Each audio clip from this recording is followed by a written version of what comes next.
Зашто хората губјат вярата, въпреки че имат всичко за да вярват?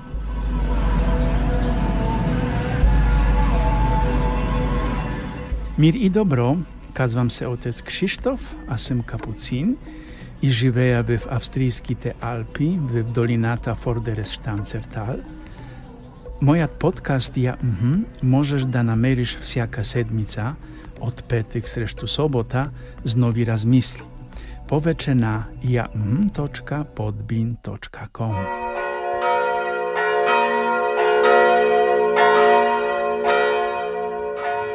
Има един основен проблем с вярата. Не липсата на доказателства. Човекът вече има своя версия за Бога. В първото четиво Петър застава пред хората и прави нещо много конкретно. Той не разказва истории. Той взема Светото Писание и показва Исус в това Свето Писание. Исус е Месията. Той възкръсна. Това беше предсказано. В Евангелието Исус прави точно същото. Той върви с учениците към Емаус. Те са съкрушени, казват, а ние се надявахме.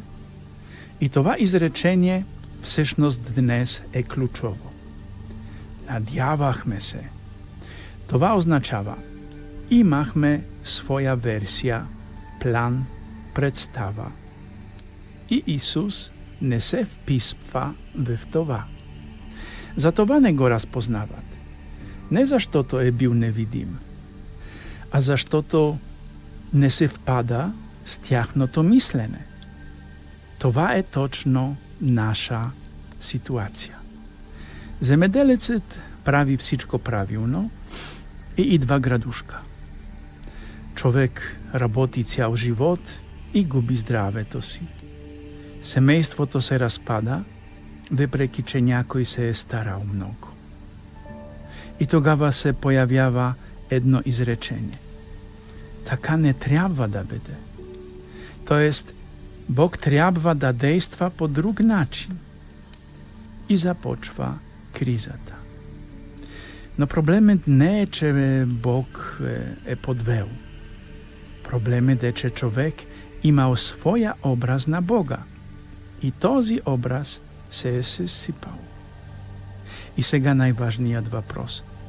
Какво означава да приемеш Бога такъв, какъвто е? Това не означава, че трябва да разбираш всичко. Това не означава, че трябва да се чувстваш добре с това. Това означава нещо много конкретно. Първо, да приемеш, че Бог не действа според твоя план. Второ, да спреш да поставяш условия. Ако всичко върви добре, ще вярвам. Това не е вяра. Трето, да приемеш, че няма да разбереш всичко. Четвърто, да приемеш Бога конкретно, не общо, а точно в ситуацията, която не искаш. Пето, да спреш да поправяш Бога. Защото човекът постоянно казва, трябва да бъде иначе. И точно в този момент бяга от Бога. Учениците от Емаус започват да разбират едва тогава, когато спират да обясняват Бога по свой начин и позволяват Той да им обяснява писанията, не обратното. И го разпознават при разчупването на хляба. Не когато всичко се подрежда, а когато спират да поставят условия. И се връщат веднага, не анализират, не спорят, казват само едно. Той е жив. И сега най-важното. Ти не губиш вярата си в Бога. Ти губиш вярата си в своята версия за Бога. Или ще приемеш Бога такъв какъвто е, или ще останеш със своята версия. iż ty będziesz postojanno razoczarowan.